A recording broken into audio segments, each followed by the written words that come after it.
What is up, super fam and bro vengers alike? I am Sensei Finito, aka Vane Sensei, and welcome to Marvel Bros, where we discuss all things Marvel and everything pop culture. And today we are going to be doing our watch party and review for none other than Creature Commandos episode 3. I am so excited to get into it today because, man, Creature Commandos, the season premiere last week was fantastic. I had a wonderful time with it. It was definitely everything that I needed it to be. It was a really good vibe just to start it off last week. So I'm hoping that this week we continue with those vibes and also get a really good, just get another, just get another really good episode tonight because, man, this show, I think it has a lot in store for us, and we have really just been scratching the surface so far.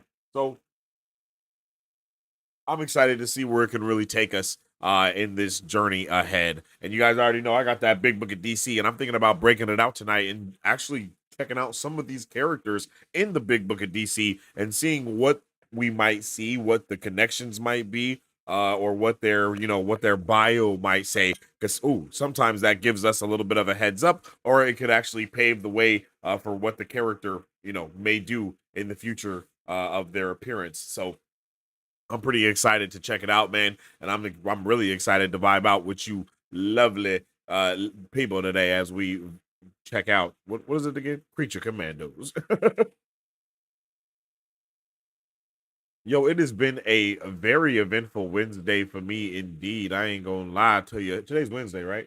It has been a very eventful Wednesday for me indeed. I ain't gonna lie to you because, man, I've been getting work done. A lot of stuff was happening today. I got to edit a whole bunch of videos that I wanted to. If you haven't seen it already, mine and Remy's uh entire review for the full series of Dream Productions is now available up on the channel right now. You can go and check that out. We did do a full watch party for it, but I'm pretty sure that Disney blocked it, as well as episode 3 for Skeleton Crew. So I'm trying to go through those and see what the hell they were tripping off of. And I think I had actually left the audio on and I didn't realize it. So if that's what the case may be, then we'll have to figure that out. And I'm going to try to go through and get that ready. But our reaction videos will also be coming out probably this week for that. Oh, snap. No, I did drop my reaction, I think, today for the Sifu episode of um Secret Level that came out on Monday. And then tomorrow is going to be the Warhammer episode that should be dropping in the morning. So definitely go and check that out. We got a ton of videos up on the channel right now. Definitely go and vibe with those. And we also have a full series reaction for Secret Level that is available to all Brovengers right now. So if you're a Brovenger, you can go and check out that Secret Level Part 1 series reaction. It is the full series, and it is a compilation of all of my highlights and reactions of that series that we did here on the channel. So definitely go check that out. I think it's a solid one. Secret Level was solid. Shout out to everybody. I think, yeah, shout out to Beezy. What's up with my guy? Beezy was definitely here with us for the Secret Level watch party, and that shit was amazing. Yo, that shit was really amazing. So definitely go check it out. We got a ton of videos that came out this week, so definitely stay up to date. Secret Level definitely was dope, my guy. Secret Level was fire, bro. I definitely did not know that that's what was about to be going down. You know what I'm saying?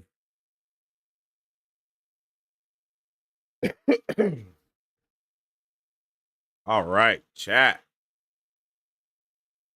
So if you haven't already, make sure you like the video because it definitely helps out with everything that we do around here. You can also follow us on all platforms at Marvel Bros to stay up to date with all things Marvel and everything pop culture. We post movie reviews, news, and all those things like that every single day across all platforms. We recently just made a Blue Sky, so definitely go and tap in with that if you have one. If you don't, we're still on every other social media as well, including Threads. So anything that you may be on, we're on it too. Go over there, drop us a follow, check out some of the content, and turn on those notification bells so you can always stay up to date with the latest news. And then you can also follow me on social media at Sensei Finito to stay up to date with all my thoughts, theories, and opinions on whatever particular thing I may be partaking in at that particular time. Y'all already know what the dealio is. We're gonna have a good day today, man. I already know tonight's episode is gonna be a banger. We're actually gonna check out the full breakdown that New Rockstars did for episodes 1 and 2 to get ready for this episode tonight. And I think it should be a really good fun time. And like I said, I do want to check out some of these characters from the big book of DC. So drop a name in the comment section down below that you've seen either in Creature Commandos already or just a character that you would like to hear a breakdown of, and I'll check them out real quick, and then we'll get into that reaction video. So the first character that I want to really check out within this is Dr. Phosphorus, but since Cersei, I feel like is the one that has the most connective tissue to what is going to be going on possibly in the DCU, especially since she's already been captured in Metropolis and all that. That is the first character that I'm going to go to. So I'm going to go to Cersei first, and then I'm going to check out Dr. Phosphorus after. Okay. This is beautiful, by the way. These pages are beautiful. I think this actually is my first time opening the book. Oh my gosh, and it's beautiful on the inside. Oh man. Oh, we got Clayface in here too. Oh, this is so dope. It's very similar to the Big Book of Marvel. I'm not gonna lie to you. But I like that. I really like that because it's a good way to do it. There's no other way that you should do it. Oh wait, I passed E already, Like you want everything to be clear, concise, and in a particular order so you can find everything and so on and so forth. And I think they did a good job. Is Cersei not in here? Is Cersei with a C or a S? I definitely thought it was with an S. I mean a C. I'm tripping. S-E, there we go. Sir. Is it with an S? I definitely thought it was with a C. SE Secret Society of Supervillains. No. No. Okay, maybe I don't know. Maybe I'm tripping. Is she not in here? Let's go to the back. The back is usually the glossary chat. Let's see. Let's see. CE Celsius Celeste. Does she have a different name?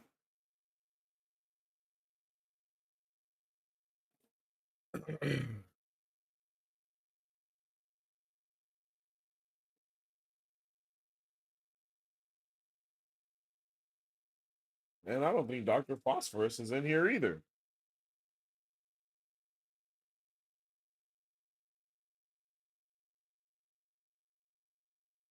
Hold up. Hold on. Do we get, let me see. Frankenstein? Chat, I don't think any of the Creature Commandos are in here. Are they not big enough character? Maybe, no, but I mean, what? Shouldn't Cersei be in here? Am I tweaking? Cersei.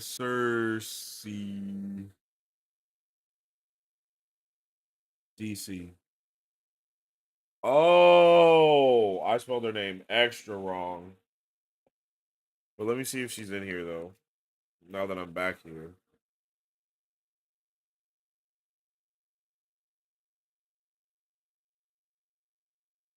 Yeah, I still don't think she's in here, even though I did spell her name definitely wrong.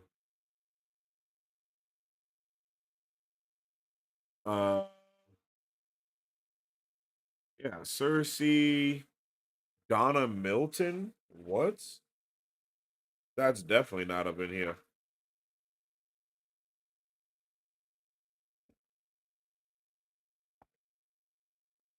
She ain't that old of a character to just not be in here anymore. Has she not been used in a really long time?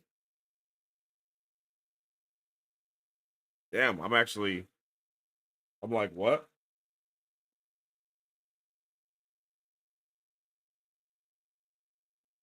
Like, what?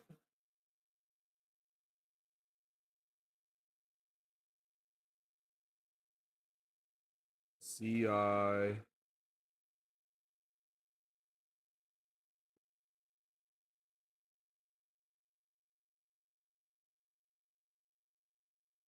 Yeah, I don't think she in here, chat.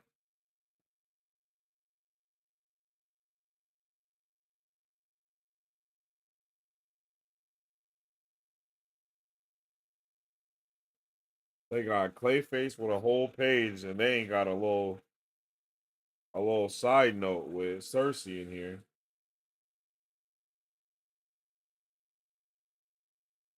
Damn. Well, she's not in here. So what about Rick Flag? Maybe we can check out some Rick Flag. If Rick Flag ain't in here, we're going straight to Amanda Waller. Rick R.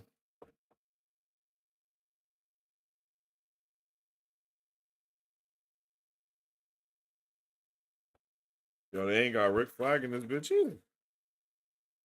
Okay, okay. Before Amanda Waller, maybe Peacemaker.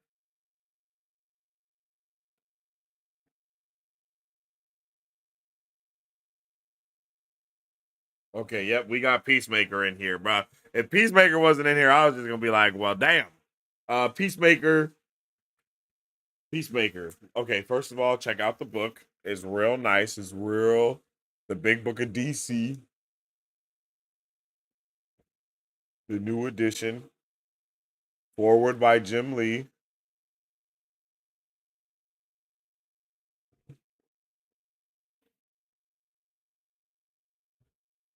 Um, debuted in 1990. Whoa. Peacemaker first debuted in 1966 in the November comic The Fighting Five. Okay, Peacemaker debuted in the Fighting Five comic number 40 in November of 1966. His real name is Christopher Smith. He's from his base. He's based in Geneva, Switzerland. He's 6'2", 205 pounds, blue eyes, black hair. And his powers and abilities are that he's expert hand to hand combat and a proficient marksman and an adept pilot. His enemies are Calypso, the Reach, Dominators, Durlans, and Scions. At age 5, Christopher Schmidt saw his father's suicide. The Austrian Nazi Party member had been facing trial for war crimes. Christopher's mother took her son to America, where he later enlisted in the U.S. Army. After a court martial for leading a unit that massacred an entire village, he was offered early release if he joined the program Project Peacemaker. Christopher showed promise as an elite soldier, but the project was defunded, establishing the Pax Institute in Geneva. He started his own version of the project, fighting for justice to atone for his family's sins. He was later apparently killed by Eclipso before mysteriously returning to aid Blue Beetle, Jaime Reyes, following a Dominator led invasion on Earth. He was captured and experimented on by alien metagene researchers before breaking free and escaping. Well, damn, that's crazy, yo. Hey, what's over there, Carbum? How you doing, man? Greetings from Mumbai. Hey, I appreciate you. Hope you're having a good day, man. Or a good whatever time and day or day it may be. Whatever it is, night, day, time, I hope you're having a good one, yo. That is a crazy one. I'm not gonna lie. That's a crazy one. I did not expect that for our boy Peacemaker. I didn't know bro was from Switzerland.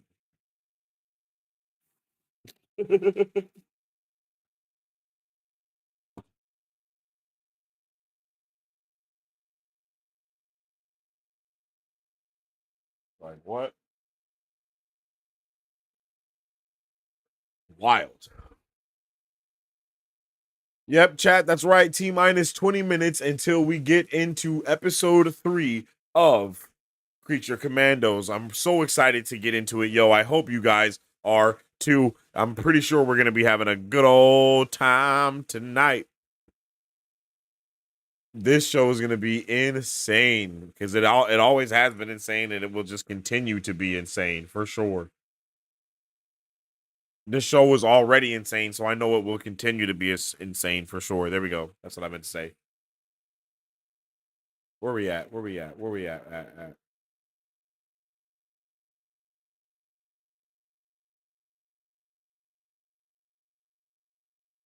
Um,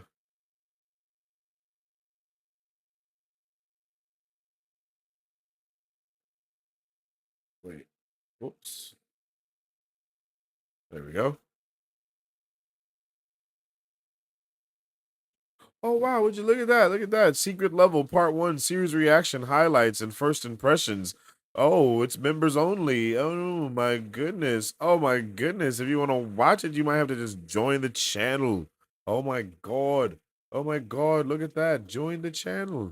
Oh, well, it's starting at $2.99 and you get all of this loyalty badges? What? Emojis for the chat? Oh my god. Wow, so much awesome stuff. Oh, wow. Oh, goodness. Wow. Oh, wow.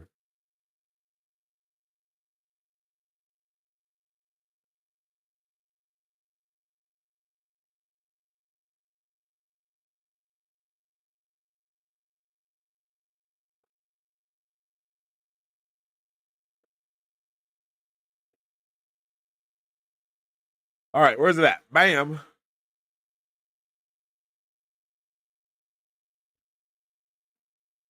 We're about to get rock starring with it. Chat, I hope you're ready.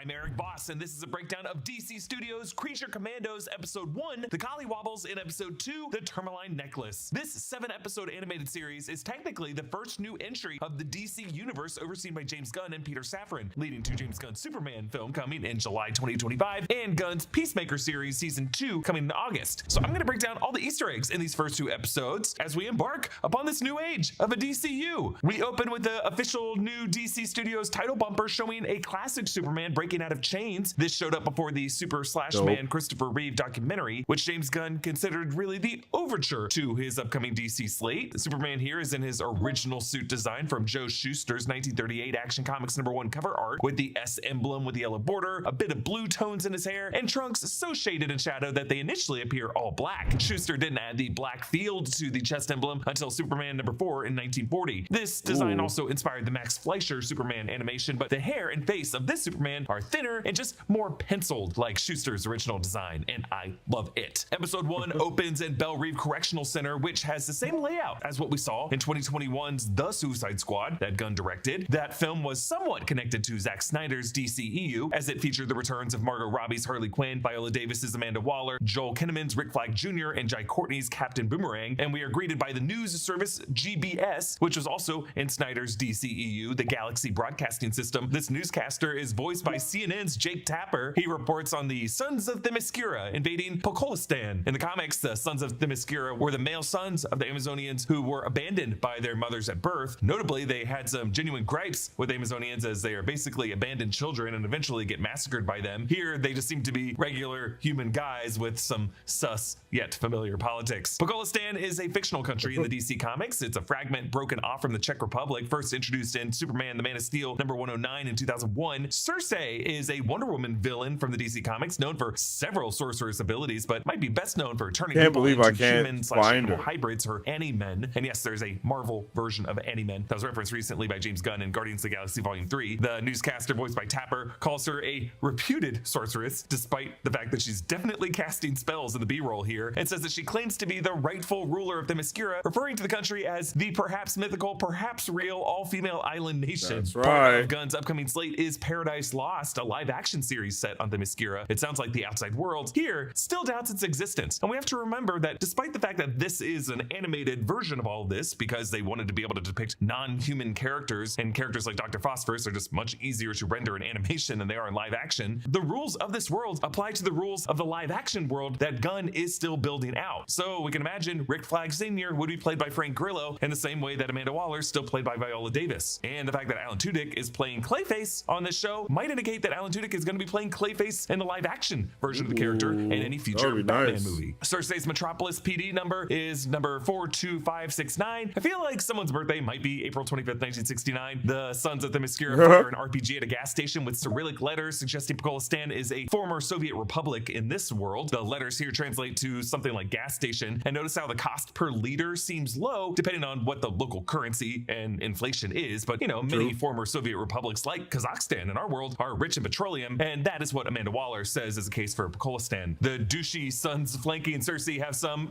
let's call them J6-esque masks. The one with the skull mouth might be a nod to El Diablo, who we saw in the David Ayer version of Suicide Squad. They interview someone by the name No Soy Boy 86. He's voiced by Alan Tudyk. And Critical Skeptic Facts of Her Feelings 91. He's voiced by Tony Cavallero, who's a hilarious Groundlings alum whom you might know from Righteous Gemstones. This broadcast is watched by Rick Flag Sr., who's voiced by Frank Grillo, and Amanda Waller, voiced as always by Viola Davis. Rick Sr. is the father of Rick Flag Jr., who is played by Joel Kinnaman in the 2021 The Suicide Squad and the David Ayer Suicide Squad from 2016. In the most recent film, he was killed by Peacemaker. The elevator goes down past the basement levels to at least 2 levels of XX. Flag says, I thought Congress put a stop to all Task Force X activities since your daughter outed you. This is a reference to the end of Peacemaker. Crazy how they're just bringing all these other things over. Amanda Waller's daughter leaked all of her mother's secrets. We learn now that this led to government regulation, but only for Task Force X using humans and metahumans, but doesn't cover this gray area loophole of using what Amanda Waller considers to be non-humans. In the DC Comics, the Creature Commandos were a military squad from World War II, introduced in Weird War Tales number 93 in 1980, made up of a human leader, Lieutenant Matthew Shreve, GI Robot, 2 different versions, Jake and Jake 2, and a Gorgon named Dr. Mira Rhodes, aka Dr. Medusa, as well as a werewolf named Warren Griffith, and Private Elliot Lucky Taylor, who survived stepping on a landmine, but now, as a result, looks like Frankenstein's monster, as well as Sergeant Velcro, who, like a vampire, can change into a bat and requires human blood to sustain his life. The team was reintroduced in a modern comic miniseries in 2000. Badass. I had no idea. But the version in this series seems mostly based on the Agents of Shade run, which introduced Father Time, who led Shade, as well as Dr. Ray Palmer, Frankenstein, Bride of Frankenstein, Dr. Nina Mazursky, the vampire Vincent Velcro, Warren the Werewolf again, the Mummy Kalis, and Matthew Shreve. James Gunn, though, has tweaked the lineup here. We meet this lineup starting with the Bride, who's voiced by Amira Varma, who played Alaria Sand in Game of Thrones and her role in Obi-Wan Kenobi. Her dossier reads, Type Corpse, Origin Unknown, but that origin is revealed in episode 2, number 154372. The Bride of Frankenstein was a member of Agents of Shade starting in 2011. She reads Young Love magazine, the headline being, My ex is toxic, but he's hot, which is a pretty great joke because her ex would be Eric Frankenstein, someone who is quite toxic, but known for being engulfed in flames. Fire bad. Next, Dr. Phosphorus, voiced by Alan Tudyk, who will also voice Clayface later in the series, and he voiced Clayface in the Harley Quinn animated series. Dr. Phosphorus is a Batman villain who got his powers from a crack in a radioactive power plant he tried to build in Gotham City. I love how the animators incorporate the Kirby Crackle effect into the character's flaming skin. Kirby Crackle refers to the artistic convention originating with Jack Kirby, in which a field of black is used to represent negative space around unspecified kinds of energy. Here, his dossier reads 565477A. James Gunn has also added, of course, Weasel to this lineup. Weasel voiced by Sean Gunn, who also voices G.I. Everybody's so Weasel over escaped him. on Corto Maltese in the post-credit scene of 2021's The Suicide Squad, and Waller does mention Project Starfish here, referring to that incident with Starro. Waller put Weasel initially on the distraction team, the team that was meant to die, and Weasel couldn't even swim. He coughs up and licks back up one of the Jenga bricks. Waller says Weasel has what it takes to survive, and Rick Sr. makes a face, recalling that Rick Jr. did not survive this mission. Rick Sr. moves on to the next member, G.I. Robot. That's now, in the so comics, sad. There have been 6 individual G.I. robots. This one has a 2 on his helmet, so it might be Jake 2, who spent time with the Creature Commandos, but was actually the 4th G.I. robot. James Gunn has said that this summer's Superman film has been done with the same technology that they could use to portray G.I. Robot in live action. Again, just because this is animated, could you imagine G.I. Robot showing James up? Gunn is building. G.I. Robot sees a swastika in the Jenga bricks, even connecting dots on long flat pieces that don't have proper segments to form the symbol from his perspective, which is such a funny detail that just shows that this guy is gonna reach to see Nazi enemies wherever he can. G.I. Robot's dossier appears to be in binary computer code from like an Alan Turing era World War II computing device. And lastly, Nina Mazursky, voiced by Zoe Chow, a Gillman/mermaid hybrid. Her dossier reads, Type, is this a fish? Waller names the group Task Force M, and Project M was the name of the program that created the Creature Commandos in the original 1980 comics. The opening credits also list David Harbour as Eric Frankenstein. We'll meet him later. James Gunn also puts an animated version of himself in this opening sequence as he's writing a script page. My man, come on, I love you, but you gotta admit, this is a bit vain. I mean, at least the version of Matt Groening in The Simpsons is like a drunk old coot who licks shot glasses and fires a magnum at the camera crew. But if you look closely, James has on his laptop a final draft layout showing the final scene of every episode. In this case, it's the scene that introduces Frankenstein, and we see him writing, tears fill his eyes, and Frankenstein saying, my bride. On the Osprey, Weasel has to be strapped down because because remember, in the Project Starfish mission, he nearly drowned when he jumped off. The song we hear is My Gypsy Autopilot by Gogol Bordello. Gogol Bordello is an American punk rock band from Manhattan composed of musicians from around the world whose songs are inspired by Romani and Ukrainian music. It seems like James Gunn used him to include songs in several episodes. The royal security escorts them, and while they drive through the slums, the palace is gilded and opulent, which is sadly the case in many former Soviet republics like Turkmenistan. The successive portraits of past royal families look very inbred and rough, including even their dog. This recalls a visual gag in Pixar's WALL-E. 10 minutes, chat. Generations of Axiom captains who transition. Yo, what's from up with it, Matt? How you photorealistic doing, to man? Animated and flabby. They meet Princess Ilana Rostovic. Hope you're having a good voiced by day. Maria Hope you're Bakalova, ready to another get collaborator into James Gunn, Creature as she was Commandos Cosmo, here in the just space a dog little in while. Guardians of the Galaxy Volume 3. 10 Rick minutes Sr. until is Creature so smitten Commandos with goes Ilana live. that he doesn't realize how invasive it is that she knows his middle name is weirdly Bill, not William. I'm thinking she might be like a villain of this show. Keep an eye on her. Everybody's phone is basically a fancy camera, and at this point we've all got thousands of photos of loved ones and major moments that just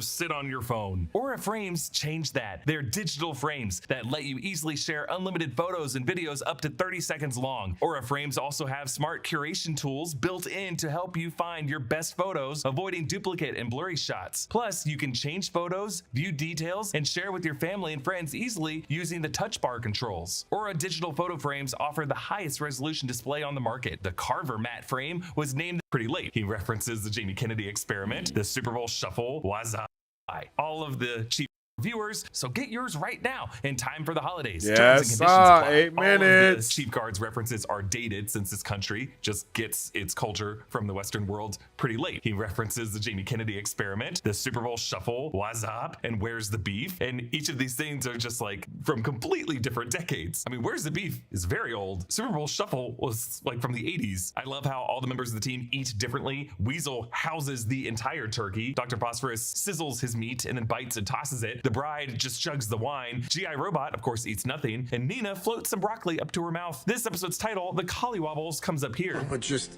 seeing it is enough to give me the collywobbles. Yeah. So this episode is really just referring to how blinded Rick Flag Sr. is by just the beauty and the pomp here. G.I. Robot tells Nina, G.I. Robot has been waiting for a friend to kill Nazis with for 74 years, 23 days, and 52 minutes. So World War II ended in 1947, and this show takes place 2 years after the Suicide Squad. No matter how you do the math here, G.I. Robot continued to kill Nazis for several years after the war, and you know what? That tracks. I bet this dude was piling up bodies in Argentina. In the comics, the Jake versions of G.I. Robot were actually created by Professor Mazursky, who was Nina's father. She later tells the bride that her father was a scientist, but nothing like Victor Frankenstein. So G.I. Robot might actually be bonding with like his sister here in a way. Princess Ilana disrobes and tries to make a move on Rick Sr., but he rebuffs her and leaves G.I. Robot to guard the door, probably because he's the only one of them with no sex drive. And G.I. Robot just declares how many Nazis he killed in each month of World War II. June 1944, Normandy, 38 dead Nazis. September 1944, the Battle of Hurtgen Forest, 92 dead Nazis. October 1944, the Battle of Aachen, 14 Nazis. So that means G.I. Robot was part of the Normandy invasion and then pushed toward Germany. Hurtgen Forest was 12 miles outside of the city of Aachen, so it's possible that he just fought in all of these battles. The bride hails a taxi and gives the driver directions. I thought they were gonna add all those kills together, bro. Hold on, we gotta add the kills, right? For Germany, so 92 dead Nazis. Normandy, 30 G.I. Robot just declares how many Nazis he killed in each month of World War II. June 1944, Normandy, 38 dead Nazis. September 1944, the Battle of Hurtgen Forest, 92 dead Nazis. October 1944, the Battle of Aachen, 14 Nazis. So that means 144 Nazis.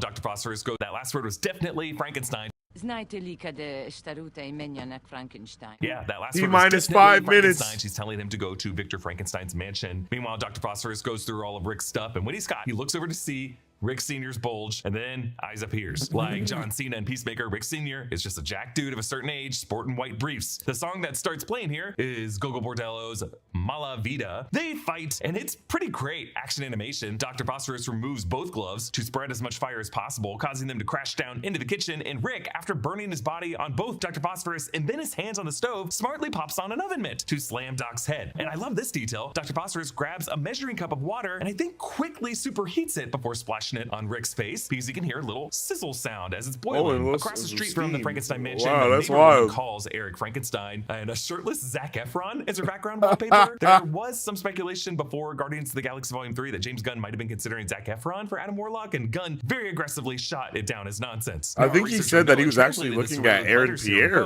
on the phone context. The first be one is Adam Irina Warlock Dimitrova, before. then Peter Dobrev, then Ivan Filipov. There's actually a Russian writer by this name, and then the fourth one is Eric Frankenstein, and then Kosta Kazarov. Eric answers while he's on a yacht, and the shirt he's wearing kind of looks like Quagmire's shirt from Family Guy, or maybe he's trying to go for Dale from Rescue Rangers. The song over the credits is Yodan Vina by Korblekani, which is a Finnish folk music band. Okay, on to episode 2, The Tourmaline Necklace. We open in 1831 over segmented body parts that would be pieced together to form the bride, taken from several corpses. Eric Frankenstein is demanding a wife. Shall each man find a wife for his bosom, and each beast have his mate, and I be alone? This is a direct quote from Mary Shelley's Frankenstein, or The Modern Prometheus, published in 1818. Frankenstein and Frankenstein's monster were introduced into pop culture from Mary Shelley's novel, which was considered historically the first horror novel. The monster character of Frankenstein was brought into DC Comics in 1948 in Detective Comics number 135 by Edmund Hamilton and Bob Kane. Batman Comics used a lot of public domain figures for the Rogues Gallery. There's been a few different versions of Frankenstein in DC Comics over the decades, and the version for the Creature Commandos is likely more based on the versions first introduced in 2005 by Grant Morrison and Dub Mankey. Mike Flanagan is going to be developing a Clayface movie for DC Studios. Breaking news right there. Eric threatens to kill Victor's wife. In Mary Shelley's original story, the creature does kill Victor's wife, Elizabeth, on their wedding night by strangling her. Eric angrily slams the lab tables and one severed head rolls on the ground. This will be the head that he picks up as part of the bride's future face. And notice the skin is lacerated on the exact diagonal where the second patch of skin will later have to connect to form the rest of her face, explaining that discoloration. For the opening credits of episode 2, the script page that James Gunn finishes writing is once again the final shot of this episode when the bride bleeds out and Nina says, "Go yourself," and we see his exposition that he writes, the butt of a gun coming at her face. Ilana nurses Rick Sr.'s burns and wounds, getting him to disrobe. Again, I don't trust Princess Ilana, especially considering how much her family benefits from this insane wealth gap with the rest of the population and whatever is going on with her aging mother. Back in the flashback, Eric holds up a bouquet of daisies. Later, we see him extending just one to the bride, which is a nod to the 1931 Boris Karloff scene in the Frankenstein film when the girl Maria gives the monster a daisy before he throws her in a lake. James Gunn loves this moment and referenced it with Groot, with the little girl on Nowhere in 2014's Guardians of the Galaxy. Victor, voiced by Peter Serafinowicz, has also worked with James Gunn in the past in 2014's Guardians of the Galaxy as part of the Nova Corps. Victor explains that unlike most newborns who had 9 months to acquaint themselves with existence in their mother's womb, the bride went from nothing to something in an instant, so this is more of a shock. And she imprints on Victor with his gentle caress, but then Eric scares her in 1930. Yo, I don't know what we're going to be getting into tonight, but chat, we are almost there. The time is right around the corner, man. We are literally 2 minutes out from the episode coming out. So you guys do all the things that you may need to do. Go run to the bathroom, go grab you some snacks, because we're about to get into this series, this episode 3 premiere right now. And if you don't have any snacks, I got just the thing for you.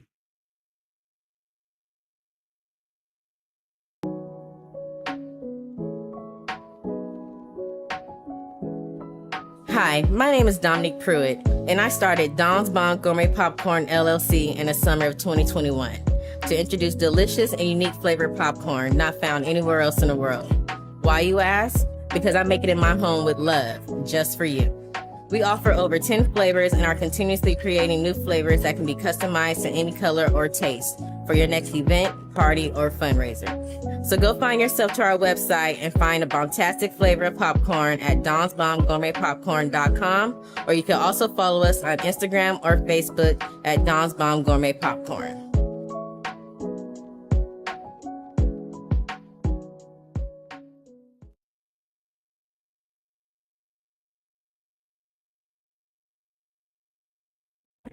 Let's get it, chat. I'm so excited, man. It is time to get into the episode 3 premiere of Creature Commandos. On 3, we will press play and enjoy this episode together. On 3. Oh, it's not up yet.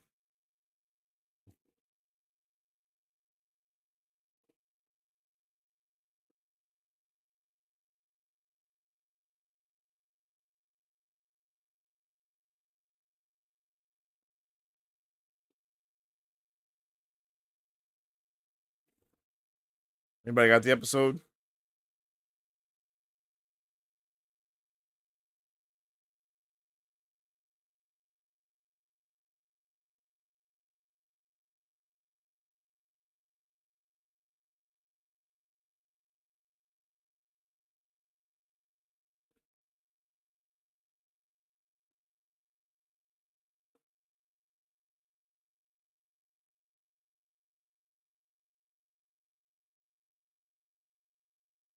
Anybody got the episode? I do not have the episode, chat.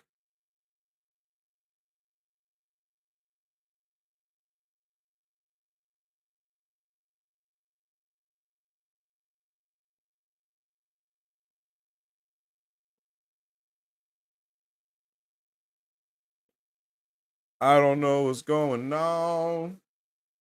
Here we go. Nope. Let me see if I go to the episode 2. Go to the end of the episode.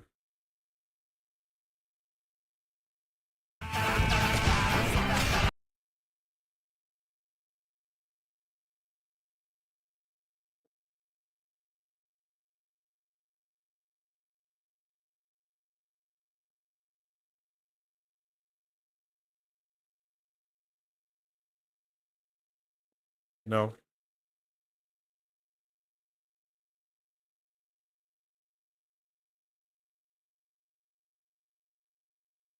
No, I guess not. Damn.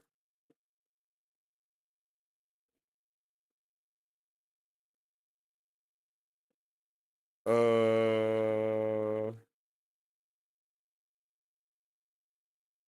don't know what's going on, chat. I can't remember if this happened last week too. Did we have to wait a little longer? Let me get a 1 in the chat if you have the episode. Let me get a 2 in the chat if you do not have the episode currently.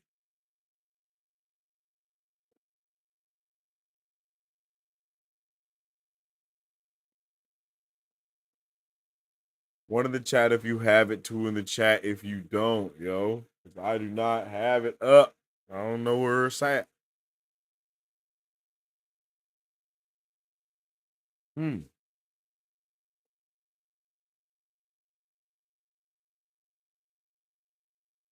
What? I don't know what's going on.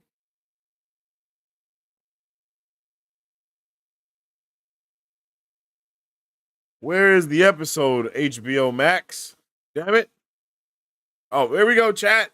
Episode 3 is up and ready to go. Episode 3 is 22 minutes and it is titled Cheers to the Tin Man. On 3, we will press play and enjoy this episode together. On 3. 1, 2, 3.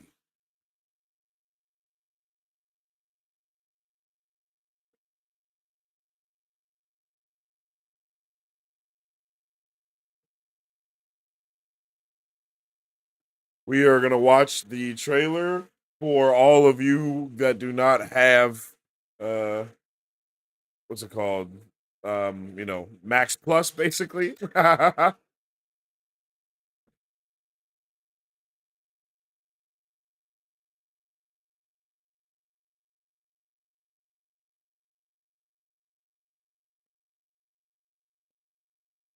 Okay. Here we go. Oh, I love this. W intro.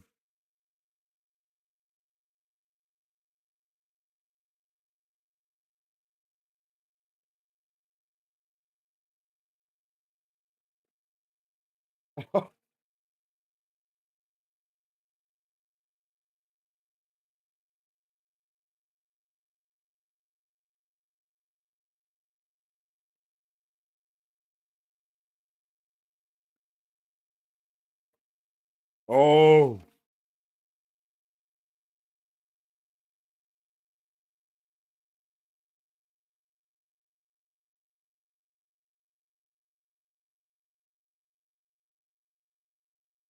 Damn. Hello from RG. Yo, well, appreciate you, Martin. Martine, appreciate you. Hope you're having a good day.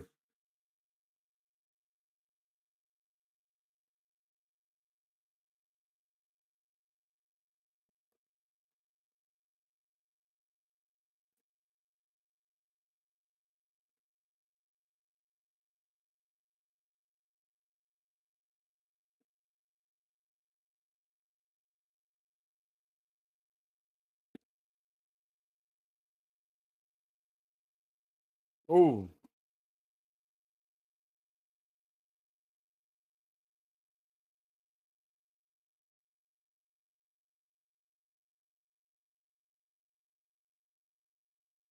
oh,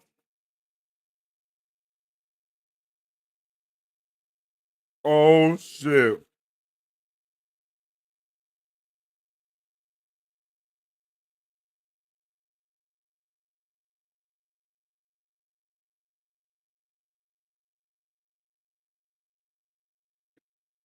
Oh my god.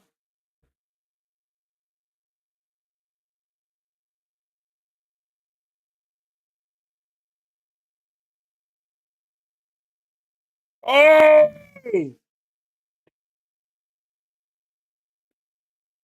oh,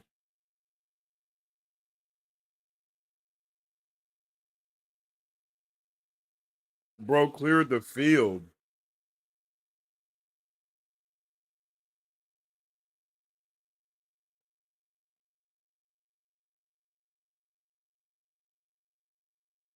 Bruh, like the history of the DCU is so different.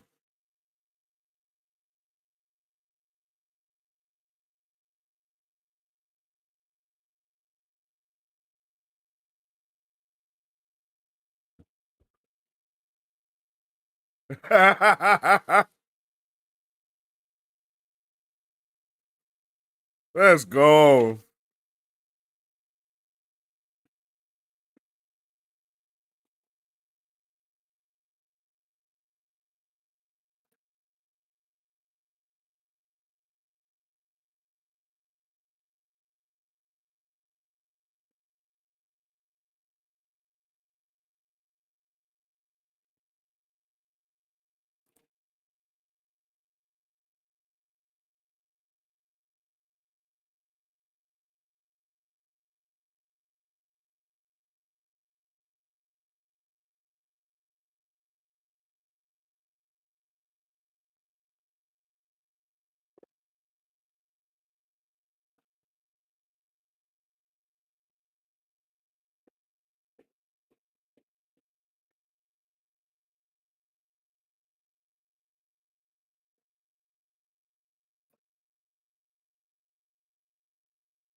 Bruh.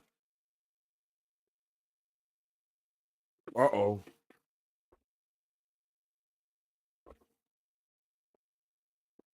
Oh,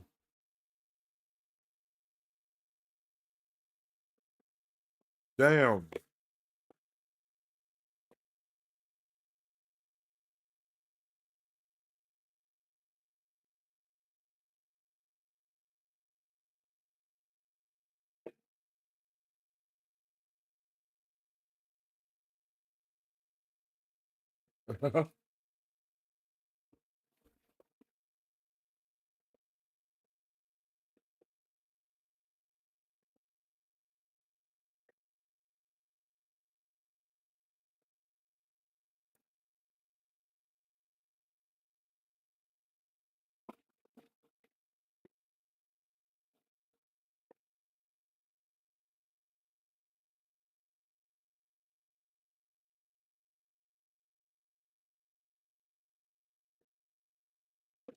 Duh.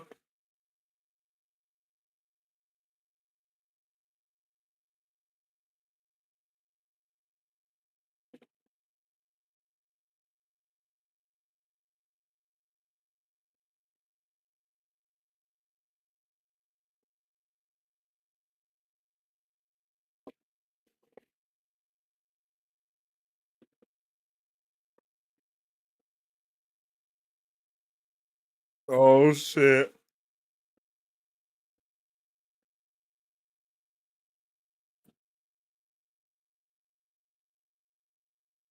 Someone is going to be German.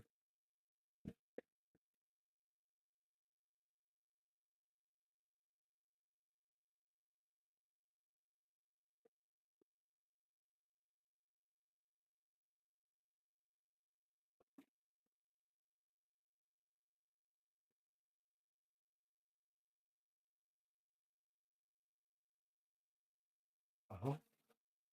Uh-oh.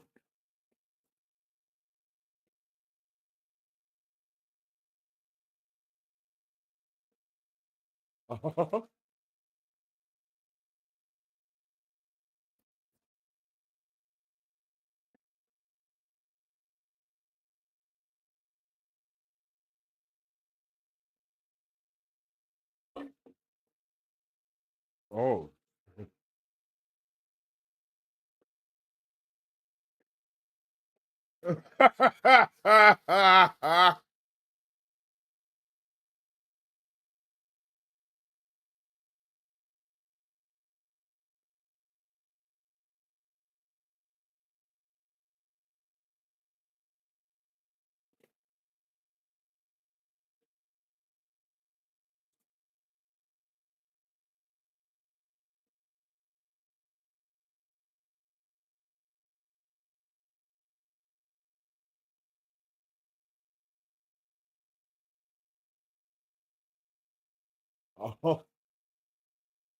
Oh.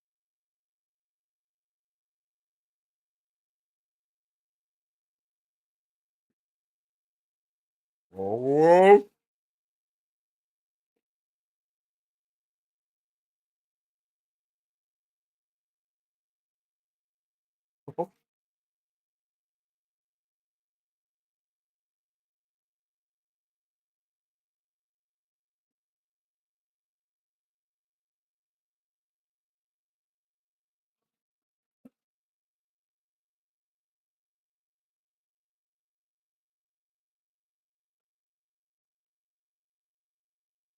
Uh-huh.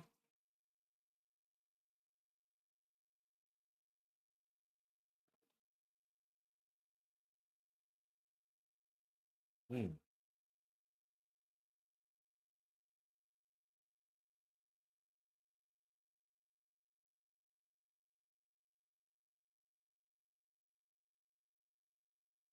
Oh.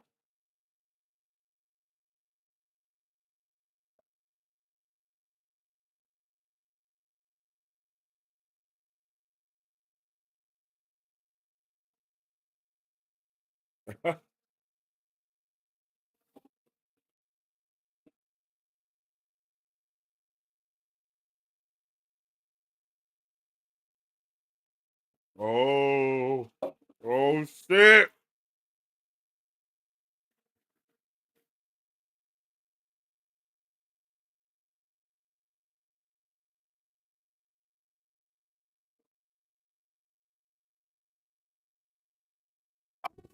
Oh.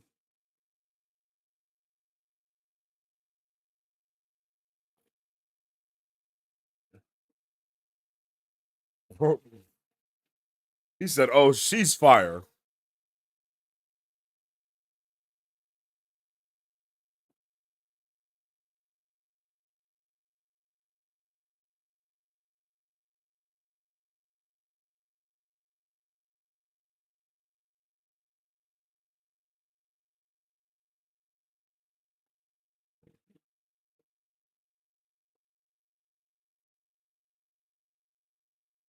Oh,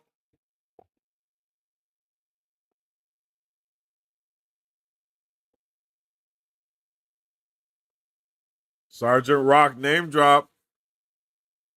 Oh.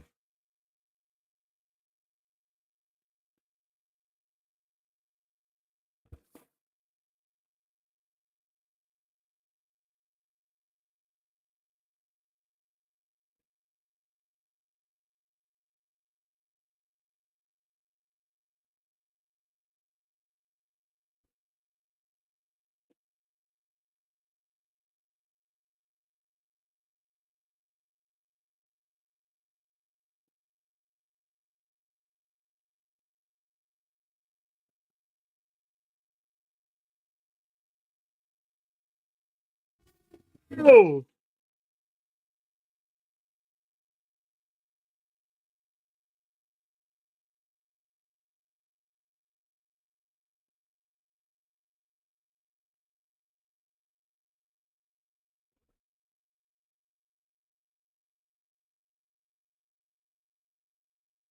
Oh my god.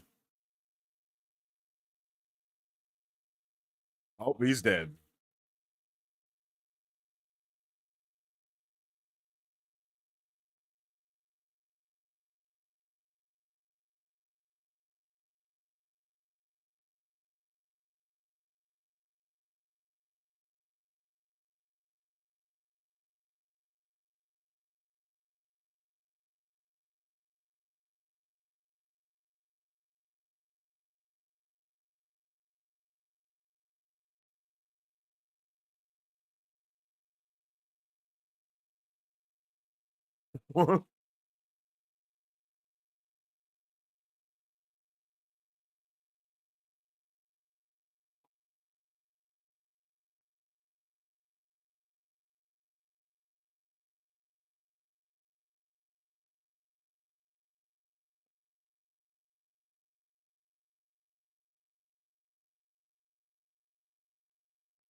Freaking nerd.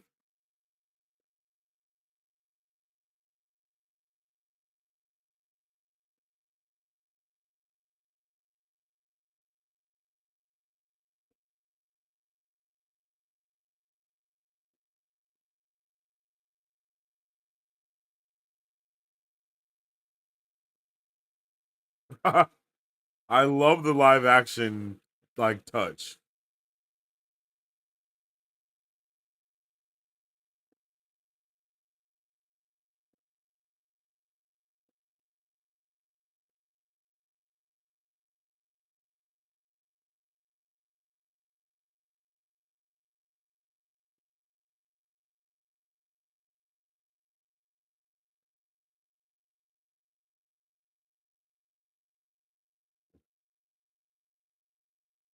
He really likes it.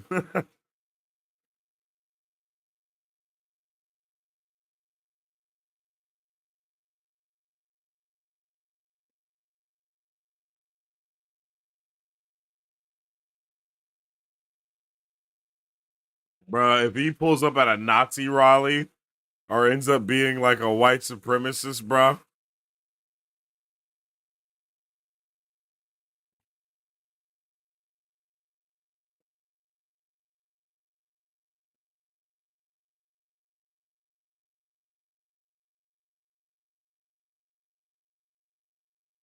For the cause, man. They're Nazis, bro.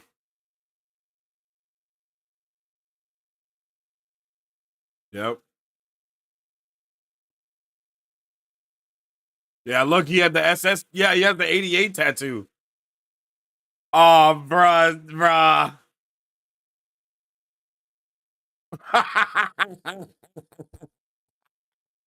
Bruh said.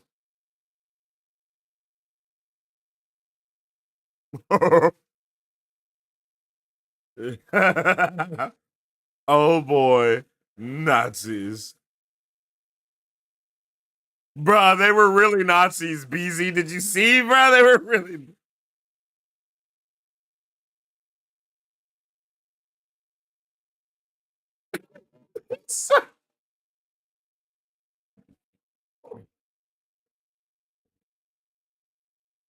Oh!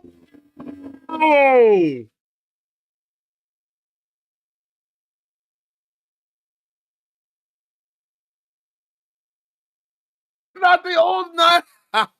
Get ready to die, Nazis. Look at all that beans.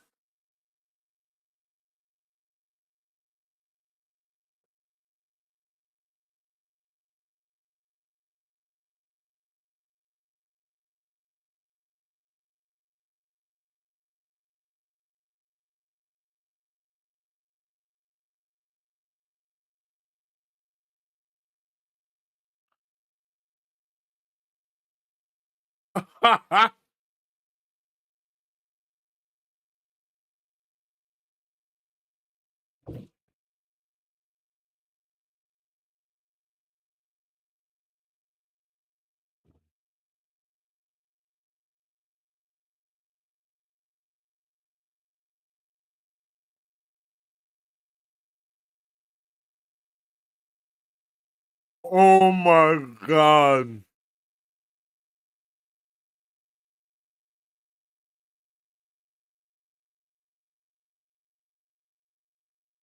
Oh, he got arrested because he killed all those people that were Nazis.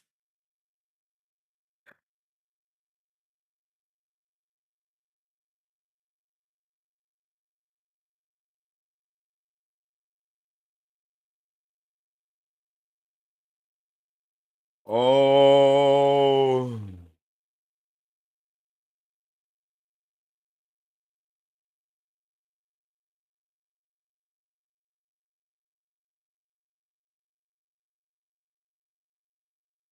Oh, look at the bat. Look at the characters they just showed.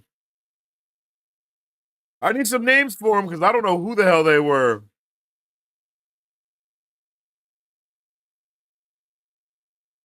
Oh, man.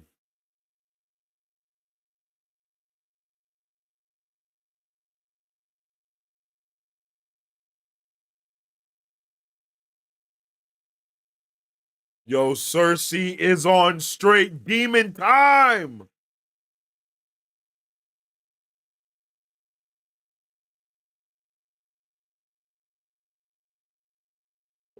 She got a damn flintlock pistol.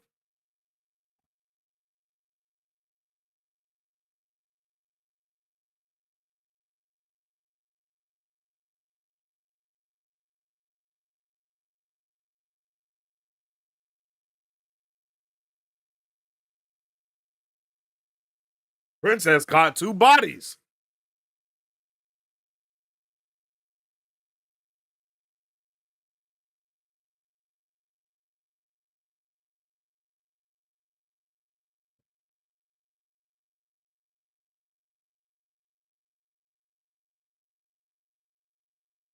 Yes, bro. Cersei is a problem indeed.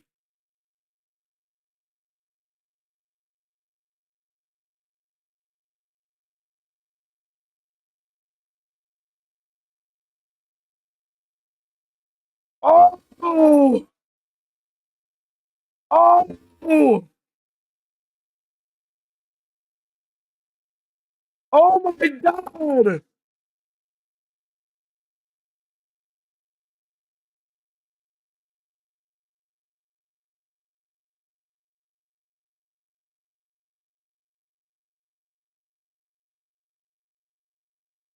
Oh, shit. That was crazy. Poor GI robot. Oh, he's still alive.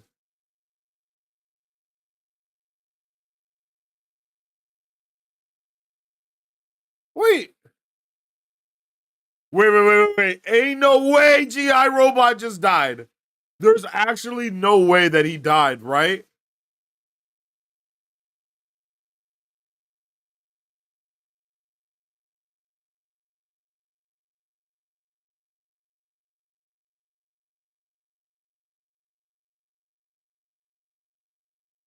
Doom the world? What? Yo, what just happened?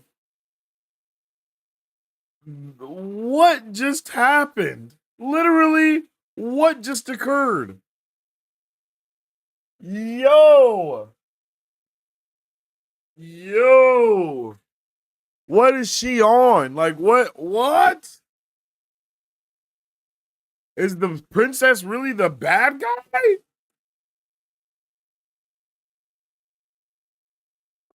That was crazy.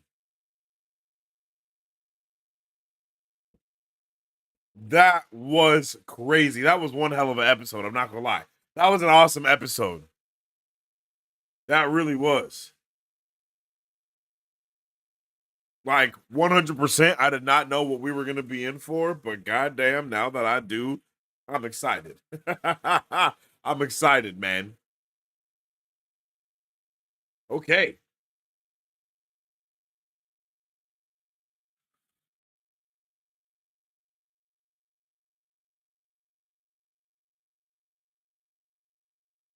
We just got done watching episode 4.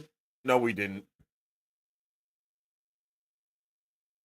We just got done watching episode 3 of Creature Commandos. And man, what an episode. This episode was titled Cheers to the Tin Man, and it focused on who else but the Tin Man. Oh my God, come on. What's happening right now?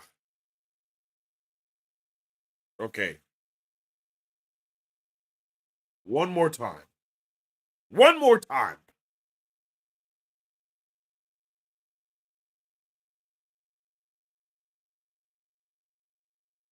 Oh, Jesus. We just got done watching episode 3 of Creature Commandos, and this episode is titled Cheers to the Tin Man. And this episode indeed was fully focused on the Tin Man in every way, shape, and form. And I loved it. I thought this episode was incredible. I think it did a really good job of blending the backstory with the current story at the same time. I really like the way that James Gunn is able to weave these narratives in together in this way when we're able to see this, like I said, backstory and present story, and it kind of flash back and forth from certain moments that make the character remember other certain moments. I think that's a really good way to do it, and I really liked being able to see him, see GI Robot go crazy. Like the one thing that I wanted to see in this episode was GI Robot kill Nazis, and we saw GI Robot kill Nazis, and it was freaking awesome, man. I love GI Robot. He is a dope character. I want to see more of GI Robot, but it seems like we may not see more of him. That's kind of the vibe that it goes. But it was really cool to see him basically save his entire platoon from Nazis, and then be like, yo, oh my God, it was just so much like, bruh, like that. This show is very brutal. It's very visceral, but at the same time, it's like if a dude gets shot by 50 cows, because it seems like that's what he was shooting out of there. Like if he's just shooting 50 cows, of course it's gonna tear people apart in that way. Like this is the outcome of shooting people with some 50 caliber bullets. You feel me? At this range, and look at him, like Tommy gun arms. Like bro is ready to make some shit happen, and that is awesome. This episode was so cool. I love being able to get all of this lore about the DCU as well. The fact that we know that there are things like GI freaking robot that have been built and were in wars and fighting alongside just regular soldiers. Like, you know what I mean? Like that is absolutely insane. It's just crazy.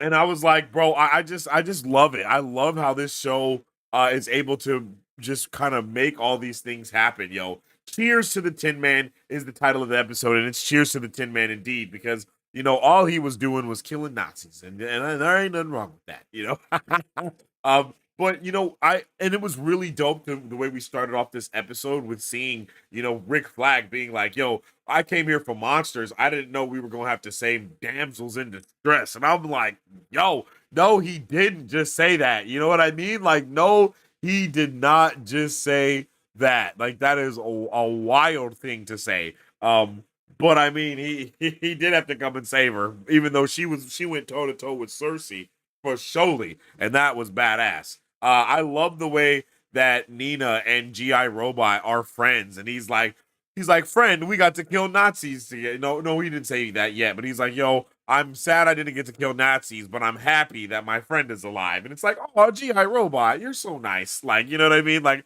I'm happy you're alive too, GI Robot. And then we see GI Robot just pick the tub up and bring Nina along because he's like, don't worry, friend, I got you. And it's like, bro, he's just such a good friend, just such a good pal. And I love it, yo. And then, of course, it takes it takes Rick Flag a little bit too long to realize what the issue was here. And he's like, oh shit, we got to get back to the castle. You know what I mean? And it's like, yeah, you do got to get back to the castle, man. That you should have automatically knew that. I can't believe you brought everybody with you. But at the same time, I can. And I mean, these little brief moments that we even get of seeing, GI Robot here, and he's like, "Yo, have you registered everyone here in the audience?" And he's like, "No, why would I do that?" And it's like, to make sure that they're not Nazis. Like, look at the way he's looking at him. He's like, there might be some Nazis in the audience. Bro, GI Robot is awesome, man. He's awesome. I really love it, yo. Uh, and then, of course, as the time goes on, we also see that basically different collectors and scientists basically just experimented on him and made him just more and gave him more power and gave him more all of the above. You know what I mean? And that's pretty wild. That's pretty diabolical. But it's also pretty cool. And it's kind of cool that he doesn't care about anything except for killing Nazis, which is insane. Like I don't even understand how that's possible in that way. But when we flash back here, we get to see basically all these dudes that are crazy and wild, and they definitely were threatening SA for her, which is wild. And I love that she was just fighting for her life.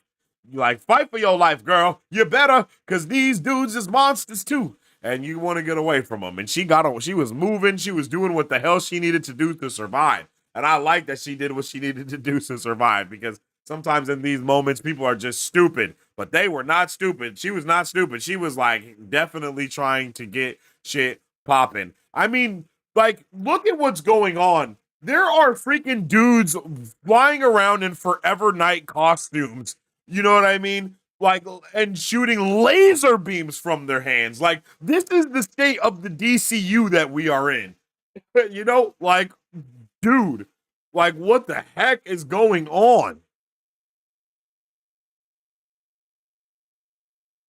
And then we get to see our boy hit, like, bro, look at Dr. Foster's go off, bro, and he hit him with the shish kebab, boom, baby. And like, oh my God, everyone is so brutal. Everyone's so violent, but they're making shit happen, yo. I think Matt said it in the chat already, but I was also very worried as soon as we saw this dude's room. I was like, oh no, this is gonna get very interesting, It's like, oh shit. We're in for it. He doesn't know that we're in for it. This is gonna get ugly. And I love how dude really cared about GI Robot, got him all nice and bundled up, and he's like, "Oh man, I'm gonna come introduce you to my friends, and we're gonna go rally for the cause." And he's like, "Okay, for sure. Like, that sounds good, And I immediately was like, "Bro, they're gonna be Nazis." Like, literally, chat. I said, "Oh my goodness, if they're Nazis, that's gonna be bad." At least for us, it's going to be, I mean, for them, it's going to be bad, but not for anyone else, And I love the way, he's walking through and he's looking at everybody. And then right when we get the reveal, boom, he's like, "Oh boy, Nazis." And immediately it's going down, man. It's immediately we're like, "Oh yeah, man, this is gonna be a problem." And I love the way he looks at Red Flag to get an answer, like, "Are these Nazis, General?" And he's like, "Yep, they're Nazis, all right." And then we get the flash to "Die, Nazi," and then he shoots his boy in the head, like, "Oh my God, what's going on?" And then look at this joyous look on his face as he just detaches from his lower half and just murders everyone around him, bro. I love it. Like, GI Robot is awesome, yo. He is legit awesome. And I'm sad that it seems like he really died at the end in this show, you know what I mean? But it's awesome to see the way he just absolutely popped off and took out everyone that he just thinks is a Nazi. I just love it, man. That's exactly what I wanted to see, was him taking out anyone who he thought was Nazis. I just didn't expect him to actually go into a chapter full of Nazis and actually like take them out and murder them. Like, bruh, oh my goodness. And it's like, bruh, like, he was not playing. And that's all he wanted to do. And he got to do what he wanted to do in order to, it got him to where he is now. And then it also ends up ending his life. And that's pretty sad. And if you look at that, look, this is a famous picture. This is the famous picture right here. Hold on. This is the famous picture. This is a famous picture in history books and everything. And look at G.I. Robot in it, just to let you know how the history of the DCU is really altered from our own. It is not the same linear path, you know. Things aren't secretive, you know what I mean? Like this is flat out in your face, letting you know what the DCU is all about. And I freaking love the way that just there's heroes and villains and all these other things just intertwined within the DCU so far as we've seen it. And I can't wait to see more, man. Like, and then the government even deems him to be a man and literally arrests him, sentences him, and everything. And look at the reveals in the background. Animal Man, bro, Centipede Man, like I don't know what the hell. I don't, you know what I'm saying? Like, bruh, what? Like crazy. And bro was locked up for a very long time. Another beautiful shot in this episode. Like, bro, these episodes are just so beautiful in a cinematic way as well. Like, look at that. And then whoop, oh my god, bruh. And just Cersei pulling up yet again on straight up demon time. And it's like, god damn it, girl, can't we catch a break? You know? Like, can't we catch a break?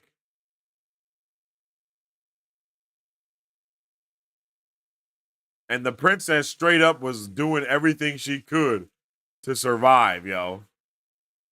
And it just did not matter. You know what I mean? It did not matter because Cersei was there and she was ready to murder her straight up on demon time. But I love the way that we get to see Weasel shine here at the end of the episode. And I'm pretty sure the next episode will be Weasel. You know, I'm pretty sure it's for Weasel. But it's just dope. It's just dope. It's dope, yo. She's like, please, I'll give you anything you want. And she's like, good, what I want is you dead. But right as she's about to hit her with the double-decker Hadouken, we see, bruh, pull up on demon time. I was not ready to see Weasel going off like this. Like, he is literally like, nah, bruh, wham. Like, bruh, it's over for you. It's over for you. I'm about to murder you. And then Dr. Phosphorus pulls up and is straight cooks her like it's, you know, football Sunday for a barbecue breakfast. You wanted monsters? You got them, Rick. Oh, I love this episode, bro. I love this episode. And it's so sad to see, you know, it's just, all this is sad, man. And he cared about Nina. Nina even cared about him. So sad to see them go. Like,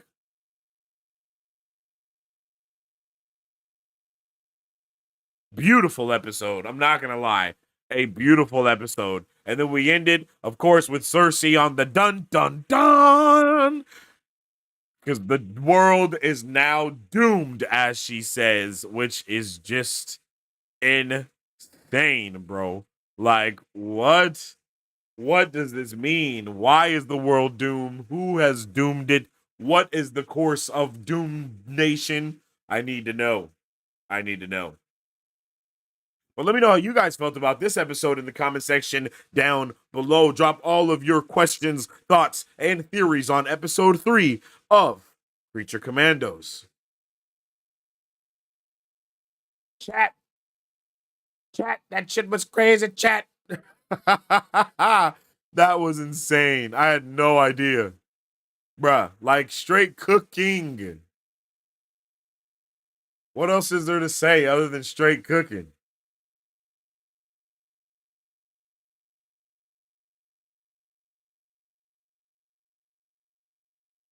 Limitless said this was the episode. This is the best episode so far.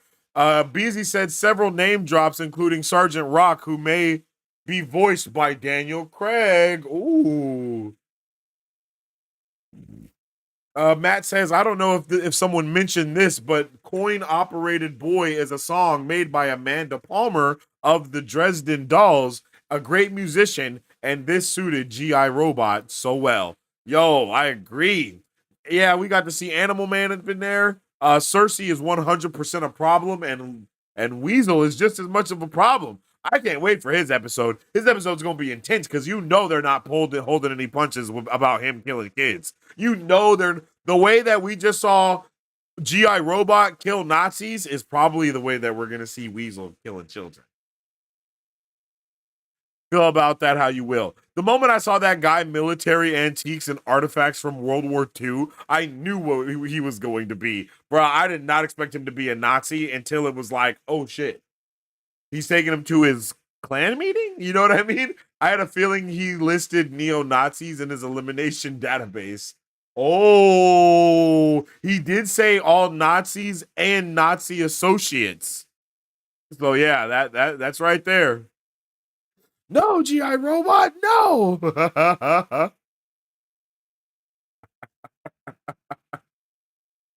That's freaking crazy.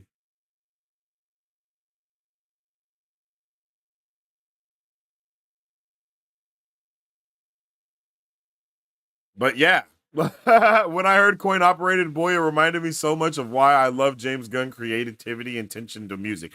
Yes, that is one thing that I think is very different about James Gunn from a lot of other just creatives is that everything is purposeful for him.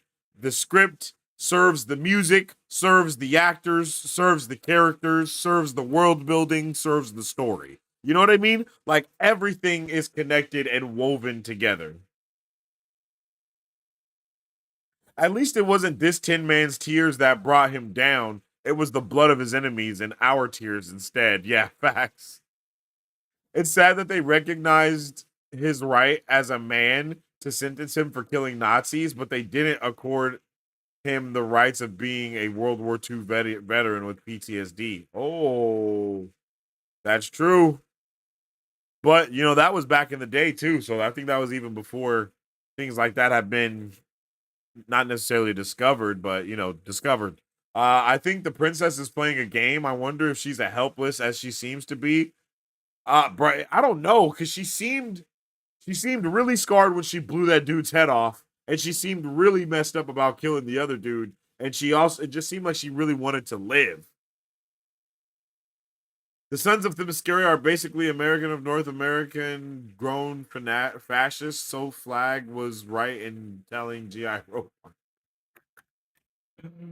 Yo, that's kind of funny. Princess is definitely a problem in the comics. She goes by Princess Fern because of her genetic makeup and her abilities. Oh, so the princess is in the comic. So this princess isn't in the comics, but a similar princess is in the comics, right? I am not well read in all of the DC lore, but her name hints on a lot. Okay, okay. G.I. Robot was just so happy at the end. It was beautiful. Few organic people get to live by or die by their dream. It's true. She dies during crisis along with her family, but she has powers, and so does her mother. Her mother was Lady Quark, part of the Legion of Superheroes. Oh, wow. That's wild.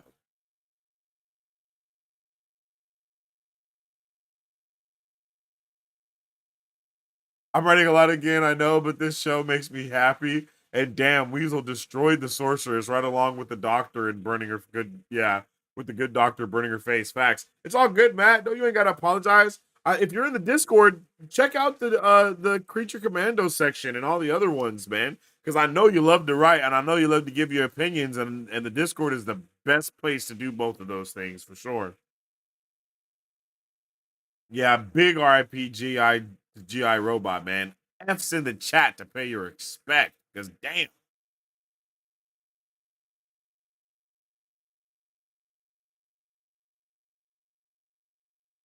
A great episode. Facts. W show.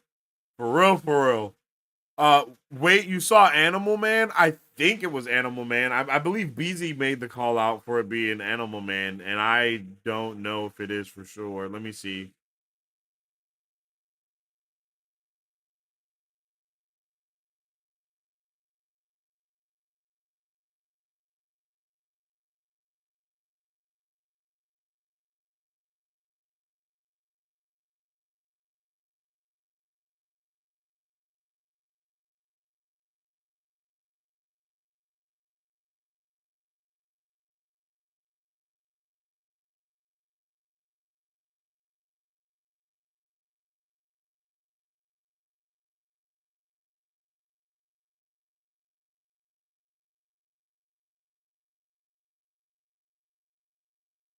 I believe right here, right?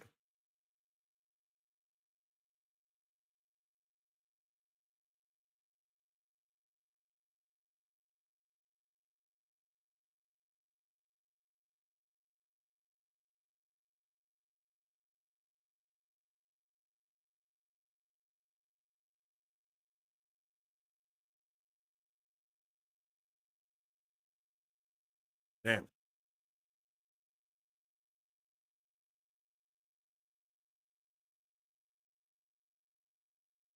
there's a lot going on.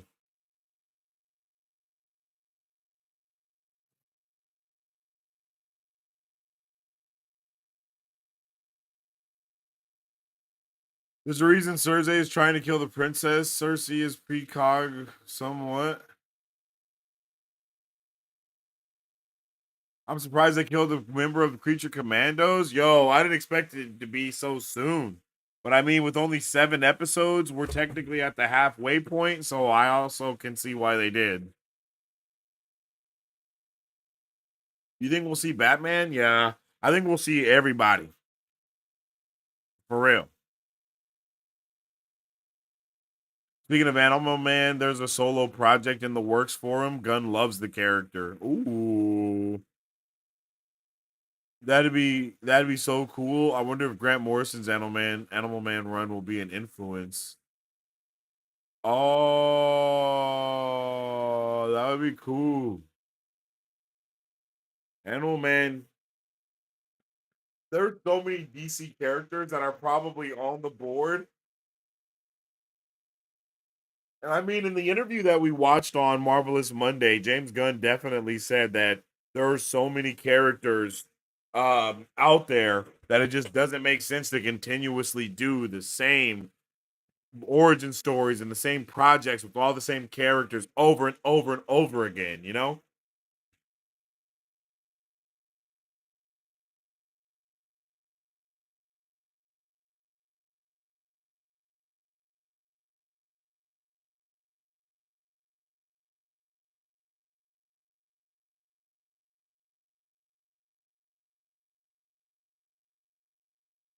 Yeah, man, I'm hyped. I'm hyped for the future of Creature Commandos and the DCU. We are really off to a banging start, man, and I can't wait to just continue on this path and see whatever the hell is going to come next.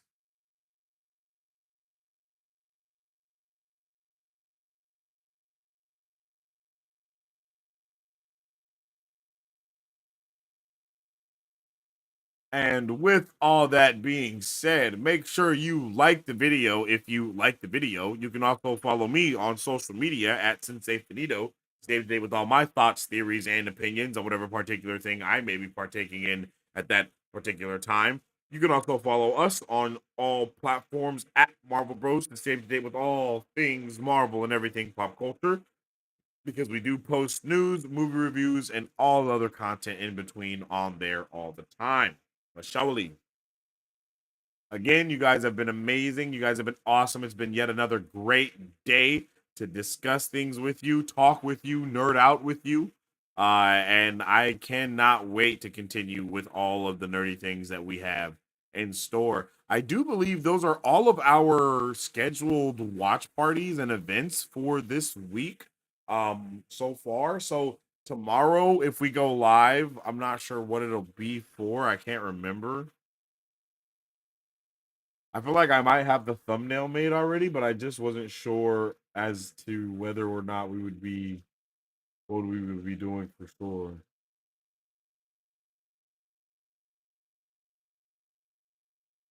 Oh, tomorrow is movie day.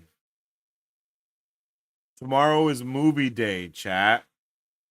Craven the Hunter and Lord of the Rings War for Rohirrim are both releasing tomorrow. So if I do go and see either of those, I will do a watch, not a watch party. I will do a review stream afterwards for them. So, it's gonna be Craven the Hunter and Lord of the Rings War for Rohirrim. So, Craven the Hunter currently has like it debuted with basically a 9% on Rotten Tomatoes. So Yeah. That's that. Um, you know, dun dada, dun dun dun. You know what I mean? So but I'll be checking those. I want to check out both of those movies, and I would like to check them both out tomorrow as well. So we'll just see what's happening, what's pit pop plopping and slopping. You know what I mean?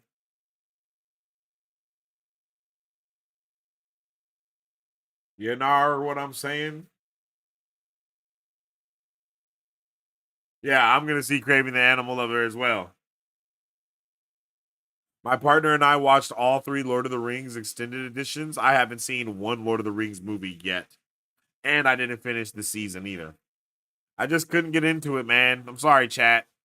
I know you guys love Lord of the Rings, but I don't know if I can ever really get into it like that. Maybe we have to do a watch party for it, and that'll be like the only way that I actually lock in.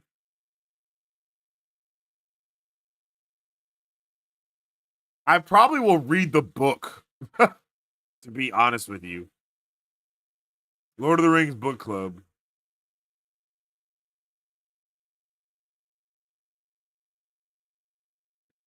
All right. Well, I appreciate you guys. Yes, definitely another W episode and another W stream. It's going to be a great time next week. Make sure you guys tune in for all the things that are going to be coming up for the foreseeable future in the rest of December and for the rest of DC. I appreciate each and every one of you guys, and I hope you guys all have a fantastic day. As I always say, stay awesome, stay nerdy, and don't forget to stay marvelous.